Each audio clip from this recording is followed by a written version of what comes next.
శ్రీ గణేశ పురాణము ఉపాసనాఖండము 73వ అధ్యాయము. కార్తవీర్యుని తపస్సు.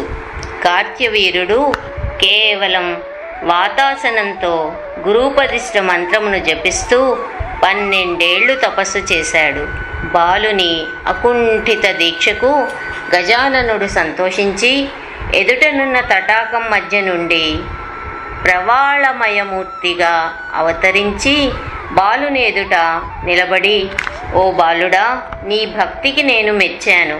సింహాలు, పెద్ద పులులు మొదలైన క్రూర మృగాలతో కూడిన ఈ దుర్గమారణ్యంలో నువ్వు దృఢ దీక్షతో చేస్తున్న తపస్సుకు సంతోషించాను.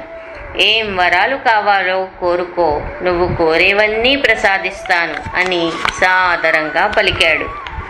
అంత బాలుడు సమాధి నుండి మేల్కొని ఆకాశంలో వారి వారి విమానాలలో కూర్చుని దేవతాగణం గమనిస్తూ ఉండగా ఇలా విన్నవించాడు.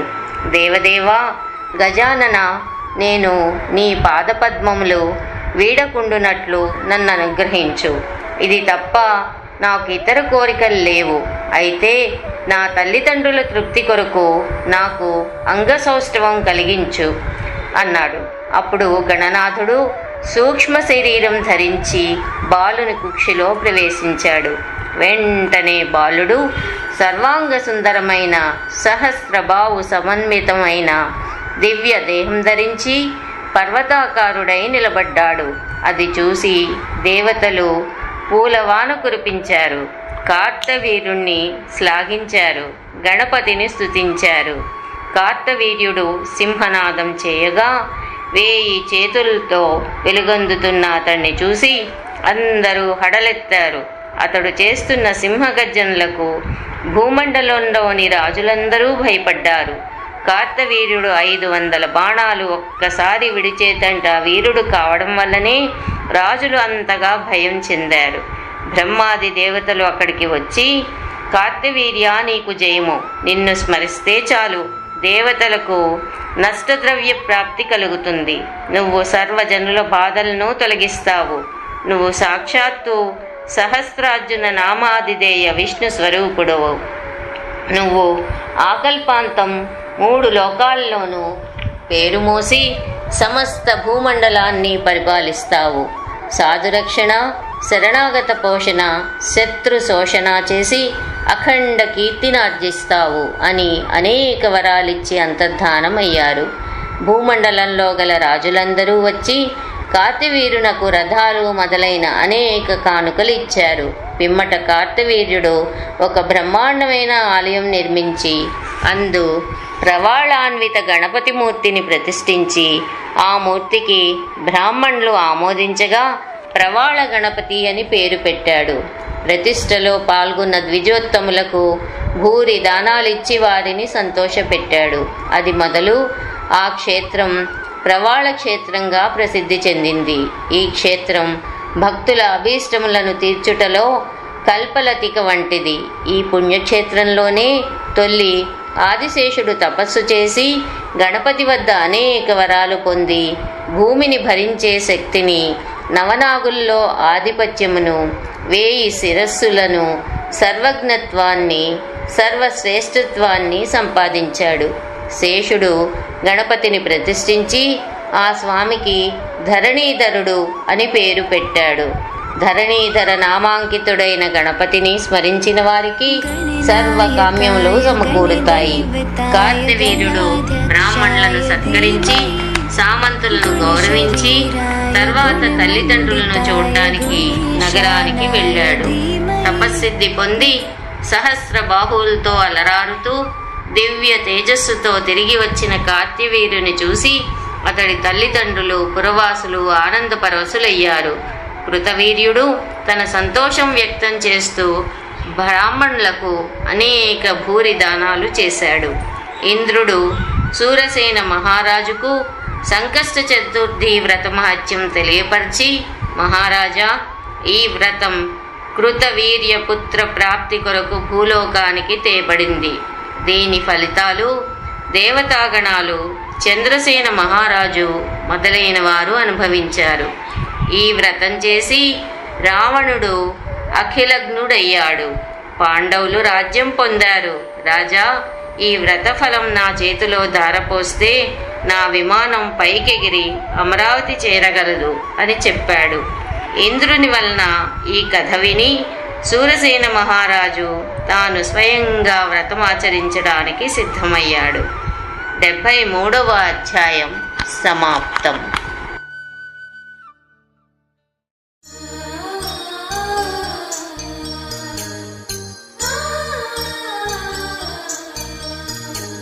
శ్రీ గణేశ పురాణము ఉపాసనాఖండము 74వ అధ్యాయము. సారంగధరుని చరిత్ర. శూరసేన మహారాజు ఇంద్రుని నుండి సంకష్ట చతుర్థి వ్రతమహత్యం తెలుసుకొని తన దూతలను పిలిచి, దూతలారా, మీరు నగరంలోనికి వెళ్ళి ఈ వ్రతం ఆచరించిన పుణ్యపురుషుడు ఎవరైనా ఉంటే అతన్ని తక్షణమే ఇక్కడకు తీసుకుని రండి అని ఆజ్ఞాపించాడు. రాజదూతలు నగరంలో ఇంటింటికి వెళ్ళి అట్టి పుణ్యపురుషుని కోసం వెతుకుతూ ఉండగా కుష్ఠరోగంతో బాధపడుతూ ముసురుతున్న ఈగలతోనూ దోమలతోనూ దుర్వాసన కొడుతున్న ఒక చండాల స్త్రీని గణేశలోకానికి కొనిపోవడానికి ఆ దివ్య విమానంపై వచ్చిన గణేశ దూతలను చూశాడు. రాజదూతలు ఆశ్చర్యంగా, అయ్యా, ఈమె నికృష్టురాలైన చండాల స్త్రీ, ఈమె పరమ పాపాత్మురాలు, ఈమెను మీరు గణేశలోకానికి కొనిపోవడానికి వచ్చారా? ఏమిటి ఆశ్చర్యం? అసలు ఈమె ఎవరు? ఈమెకి సద్గతి ఎలా కలిగింది? ఈమె చేసిన పుణ్యమేమిటి అని గణేశ దూతలను ప్రశ్నించారు. రాజభటులారా, ఈమె వృత్తాంతం చెప్తాం వినండి. బంగాళాదేశంలో సారంగధరుడు అనే రాజు ఉండేవాడు. ఈమె అతని కూతురు. పేరు సుందరి, పేరుకు తగ్గ రూపసి. కామాన్ని జయించిన యోగేంద్రులకు సైతం మోహం పుట్టించేటంతటి అందం ఆమెది. అందరినీ మోహింపచేస్తూ జారత్వంతో సంచరిస్తూ ఉండేది ఈమె. అందానికి తగ్గ దుస్తులు, ఆభరణాలు ధరించి అందరినీ ఆకర్షిస్తూ సిగ్గు విడిచి విచ్చలవిడిగా వేశ్యవలే సంచరిస్తూ అమితంగా డబ్బు దుబారా చేస్తూ ఉండేది. ఒకనాడు భర్త చిత్రుడు నిద్రిస్తూ ఉండగా నెమ్మదిగా శయ్య నుండి లేచి అందంగా ముస్తాబై విటుడు దగ్గరికి వెళ్ళబోతూ ఉండగా ఆమె భర్తకు తెలివి వచ్చి చటాలున ఆమె చెయ్యి పట్టుకుని తిట్టి కొట్టి, పాపాత్మురాలా, ఏమిటి పని అని గట్టిగా మందలించాడు. అప్పటికి ఆమె మాట్లాడక ఊరుకుంది. ఒకనాటి రాత్రి భర్త గాఢ నిద్రలో ఉండగా అతడు తన చిల్లర తిరుగుళ్లకు అడ్డు వస్తున్నాన్ని ఎంచి ఒక వాడైన కత్తితో భర్త పొట్టను గట్టిగా పొడిచి తన విటుడు దగ్గరికి పారిపోయింది.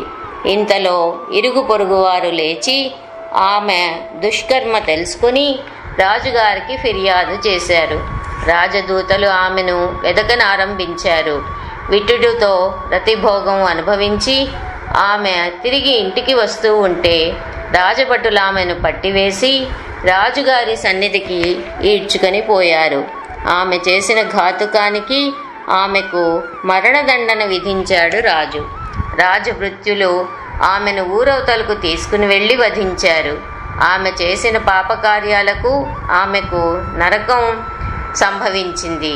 నరకంలో ఆమె అనేక బాధలు పడి చివరకు కుష్ఠరోగంతో చండాల స్త్రీగా జన్మించింది.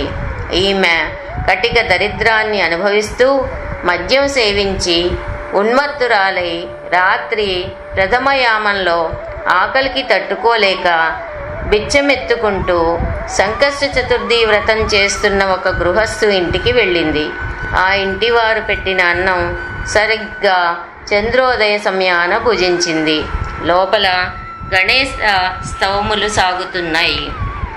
ఆమె కూడా అప్రయత్నంగా గణేశ నామస్మరణ చేస్తూ వచ్చింది.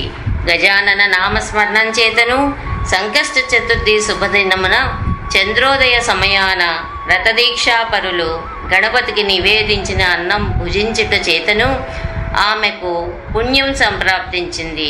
గణేశుని ఆజ్ఞ ప్రకారం విమానం పంపబడింది అని గణేశ దూతలు రాజభటులకు చండాలి వృత్తాంతం వివరంగా చెప్పారు. రాజభటులు గణేశ దూతలతో, ఓ దేవతలారా, మహేంద్రుడు విమానంపై గృత్సమదుని చూడ్డానికి వెళుతూ ఉండగా మధ్యలో భృశుండి మహర్షిని దర్శించి అమరావతికి మరలిపోతూ మా నగరంపై నుండి విమానం పయనిస్తూ ఉండగా ఒక కుష్టి రోగి అయిన వైశ్యుని దృష్టి విమానం మీద పడింది. ఫలితంగా విమానం నేలపైకి దిగిపోయింది. మా ప్రభువు ఆ వార్త విని మహేంద్రుని దర్శించి విమానం హఠాత్తుగా కూలినందుకు గల కారణం తెలుసుకుని అది తిరిగి ఆకాశంలోకి ఎగిరే ఉపాయం అడుగగా, సంకష్టహర చతుర్థి వ్రతం చేసినవాడు ఆ వ్రతఫలాన్ని ఇంద్రుడి చేతిలో ధారపోస్తే తిరిగి విమానం పైకి ఎగరగలదని మహేంద్రుడు మా రాజుకు చెప్పాడు. అట్టి వ్రతదీక్షాపరుడు కోసం మేము వెతుకుతూ ఉండగా ఈ అద్భుత సన్నివేశం చూశాము. ఈమె సంకష్ట చతుర్థి వ్రతఫలాన్ని పొందింది. అందుచేత దయచేసి మీరు ఈమెను మా రాజు దగ్గరకు తీసుకుని రండి. ఈమె ఆ చతుర్థి వ్రత సంబంధమైన పుణ్యం ఇవ్వగలదని మా దృఢ విశ్వాసం. మీరు కాస్త ఆ ఉపకారం చేస్తే ఈమె విమానం గణేశలోకానికి, ఇంద్రుడు ఇంద్రలోకానికి వెళ్ళగలరు. మీరు మా మాట మన్నిస్తే మీరు మేము ఇంద్రకార్యం నెరవేర్చిన వారం అవుతాము అని చెప్పారు. అంతట దేవదూతలు ఆమెను రాజు దగ్గరకు తీసుకుని పోయేందుకు వారికి గణేశ ప్రభు ఆజ్ఞ లేదని చెప్పి ఆమెను విమానంపై ఎక్కించారు. విమానం అధిరోహించిన వెంటనే ఆమెకు సర్వాభరణ సమన్వితమైన దివ్య దేహం కలిగింది.